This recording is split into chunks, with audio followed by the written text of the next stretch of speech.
اوس به واورو د پولي پوري ډراما. د پولي پوري ډرامې په تیره برخه کې تاسو واورېدل چې زرمینې په پرخې ټینګار وکړ چې سنګینه بخښنه غواړي، ته هم باید ورته بخښنه وکړي ځکه هغه خپله ملامتیا مني. اوس به دا واورو چې ګلزار عابد له کومې خبرې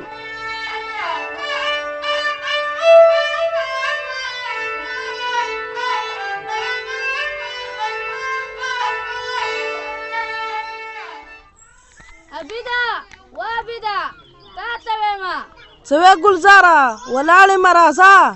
دا ته کومه خوا روانې؟ زما د پټو کار ته. خیر خو تا راته څنګه غږ وکړو؟ خبر خو نه یې که نه چې شورا څه فیصله کړې ده؟ څه فیصله یې کړې او ما او تا ته یې څه؟ نه خبره، زه د مدرسې نه په لار را روان ومه چې خبر شومه د شورا غونډه ده او د سربند افتتاح یې کوله.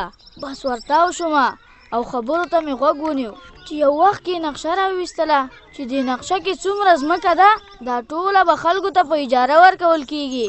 نو سربند خو جوړ شوی د همدې لپاره دی که نه چې خلک ځمکې اوبه کړي، ځمکې ورسره آبادې شي. دا خو ډېره ښه خبره ده. هی ښه خبره خو ده، خو زموږ د لوبو میدان هم پکې لاړه. هغوی چې کومه نقشه جوړه کړې ده په سر کې هم دا زموږ د لوبو میدان دی.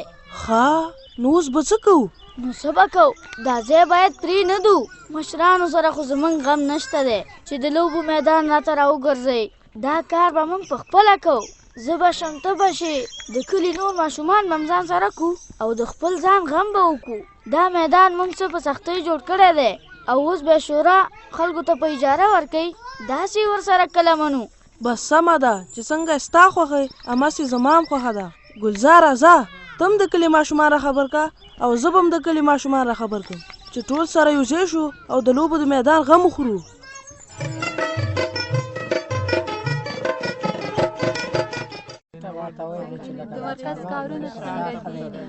ټولې غلې شئ.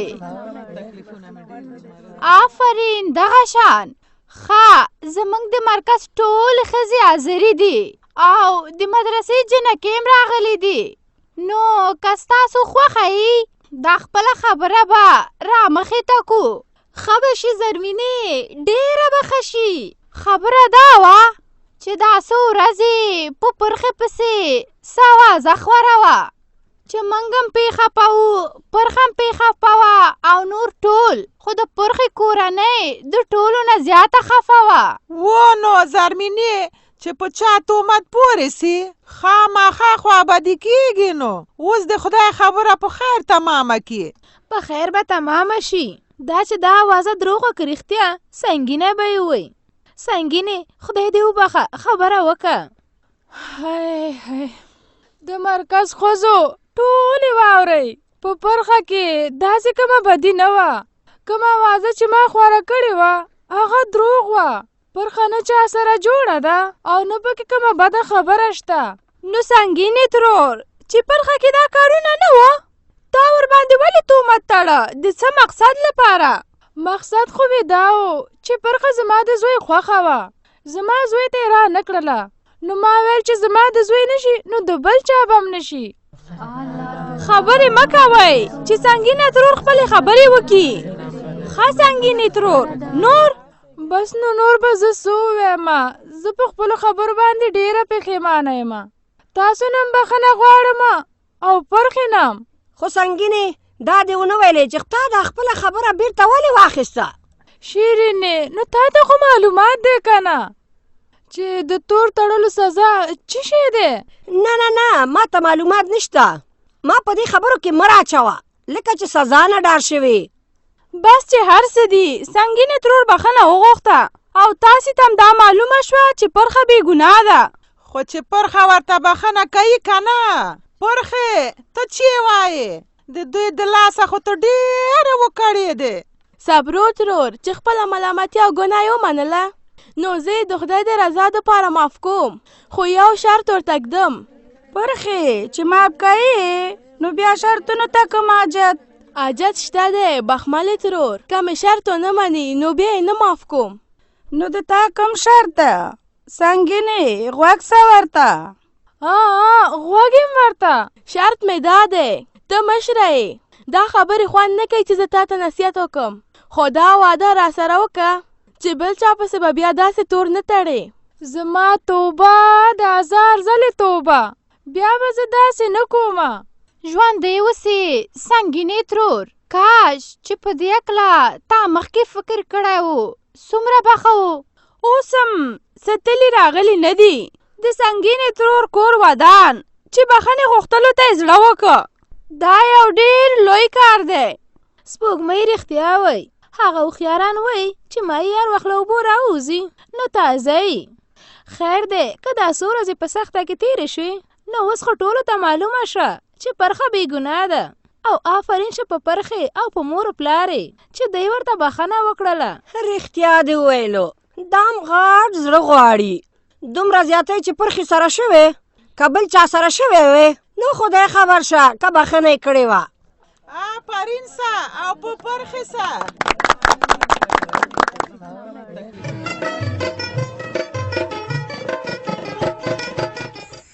ملا صاحب دا شوراګانې به له خیره سره خپل رسمي کار یو ځای کله شروع کوي؟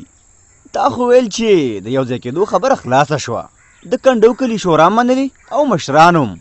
هو ملک صاحب خبره خو خلاصه ده، خو اوس د کنډو کلي خلق هم یو غوښتنه لري چې هغه به ورته تاسو پوره کوئ، که نه نو د شوراګانو یو ځای کېدل به مشکل شي. څه غوښتنه لري او هغه به ورته زه پوره کوم؟ ملا صاحب د هغوی غوښتنه څه ده؟ غوښتنه یې دا ده چې د دواړو کلو دپاره یو ملک وټاکل شي.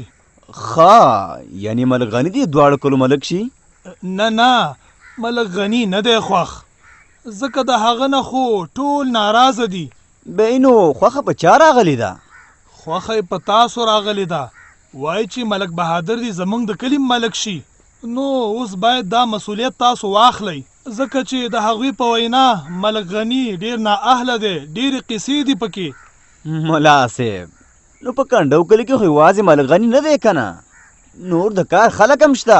په یوه دې ګوته کېدي چې دا ملک شو، خو له ما نه دې تېر شي. زه ملکۍ سره چندان شوق نه لرم، دا د خپل کلي ملکي چې کوم دا مجبوره یم. خو ملک صاحب دا د کنډو کلي د خلقو غوښتنه ده. دا هغوی سره د خدای ښه وکړي چې په ما یې دومره باور کړی، خو زه دې غوښتنې ته تیار نه یم. ځکه بیا به ملک غني داسې فکر کوي چې ګوندې دا هر څه د دې لپاره و چې موږ د هغه نه ملکي واخلو. و ملک صاحب نو دا غوښتنه خو ته نه کوې که نه، د کنډو کلي خلق یې کوي. چې هر څوک دا غوښتنه لري خو زه یې نشم منلی. ملا صاحب دا به دې ما سره نیکي چې د دې لانجې نه مې وساتې. زه به دې ترې وساتم، خو چې د کنډو کلي خلق یې را سره ومني، ځکه هغوی دا شرط یې ښی که نه نو شوراګانې نشي یو ځای کېدی.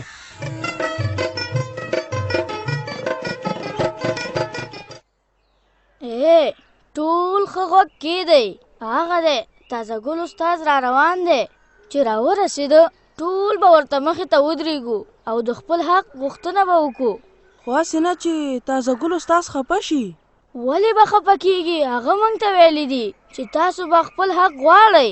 ښه بس تازه ګل استاد راغی. موږ خپل حق غواړو، موږ خپل حق غواړو. والکانو دا څه بده ورځم راخیستې؟ دا ولې؟ تازه ګل مولوي صاحب ته خو د ځمکو د ویشلو مسؤل یې که نه؟ و ګلزاره د ځمکو د ویشلو مسؤل یمه، خو تاسو دا پوښتنه څنګه کوئ او ما ته م لاره ولې نیولې؟ تازه ګل مولوي صاحب پوښتنه ځکه کوو چې ته د ځمکې د ویشلو مسؤل یې، په ځای د دې چې په خلکو باندې ځمکه وویشي ته زموږ نه ځمکه اخلي. دا ته څه وې عابده؟ او خدای دې نه کي زه به ولې داسې کوم او بیا ما د چا نه ځمکه اخیستې ده؟ له موږ نه دې اخیستې. عجیبه خبره ده، تاسو نه مې څنګه ځمکه اخیستې؟ موږ نه هم د لوبو میدان نه دی نیولی، په خپله نقشه کې هم نه دی راوستی، خو دا زموږ نه ځمکه اخیستل دي که نه؟ موږ خپل حق غواړو، موږ خپل حق غواړو. بس شور مه کوئ، زه ستاسې په مطلب باندې پوه شوم. آفرین آفرین چې تاسې داسې کار وکړه او خپل حق مو وغوښته. تازه ګل مولوي صاحب ما خو فکر کو چې ته به خفه شي. ولې به خفه کېږم؟ زه خوشحاله یم چې ما داسې شاګردان روزلي کوم چې خپل حق غواړي. انشاءالله ستاسې د حق غم به وخوړل شي. ستاسې دغه حق غوښتنه به بې ځایه نه وي.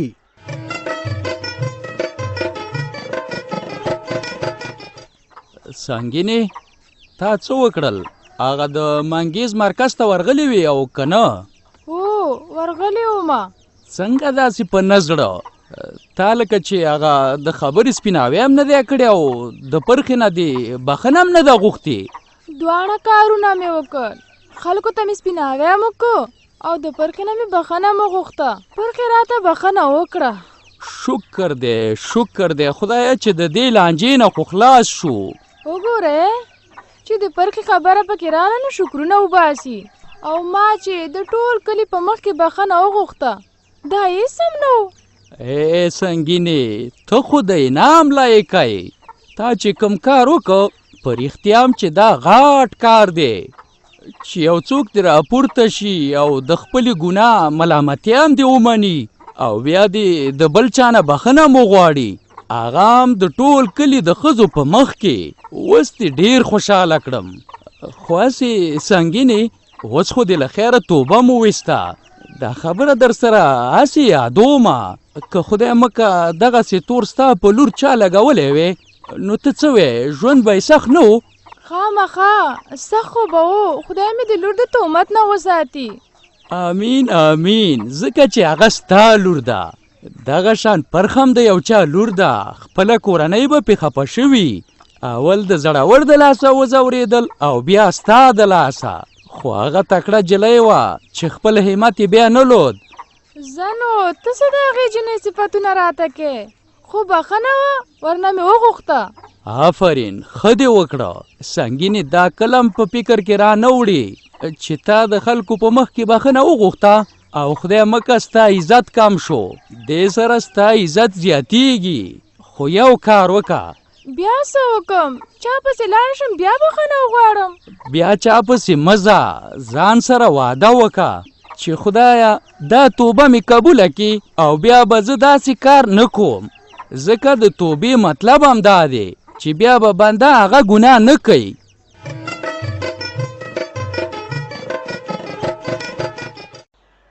وای خدایا زما خدا ډکې ټول ټوک ټوک شو. د سربن کار نه دی سمه لانجه ده لانجه. دا خو سلطان دی. سلطانه سلطانه څه وایي مطلب شه؟ ته لږ راشه زوروره یو ضروري کار مې در سره دی. خدای خبر شه چې ستا ما سره څه کار پیدا شو. مطلب شه وایه. سلطان خانه ته خو نن سبا د کار سړی د کار منم دی. څه تر پرونه خو د زما مخالفت کولو چې ته د ملک بهادر چمچه یې دا یې هغه یې او نن د کار سړی شوم. د کار سړی ځکه یې چې نن سبا ستا خبره د کاڼي کرښه ګرځېدلې. نو کومه دی؟ شورا ته مې وویل د ملک غني غم وکئ. دا ملک زموږ نه دی په کار.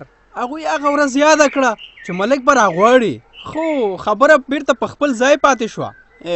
سلطانه پرېږده دا خبرې. د ملک غني په لرې کېدو کې ستا هېڅ خیر نشته او د هغه په پاتې کېدو کې دې ډېره ګټه ده.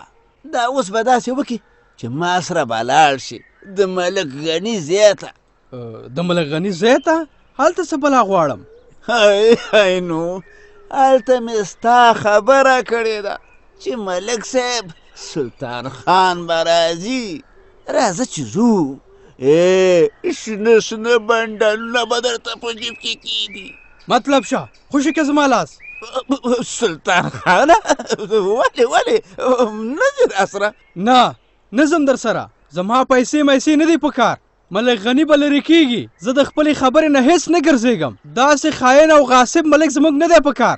مطلب شه که تا بیا دا خبره ما ته وکړه چې ملک درته پیسې درکوي دا کېږي او هغه کېږي نو ښه به درته نه شي شورا در باندې خبروم یارانو تاسو کې دغه غم دی چې نه مزه زه خو دې په زور نه پیم ورځه د الله په امان په مخه دې ښه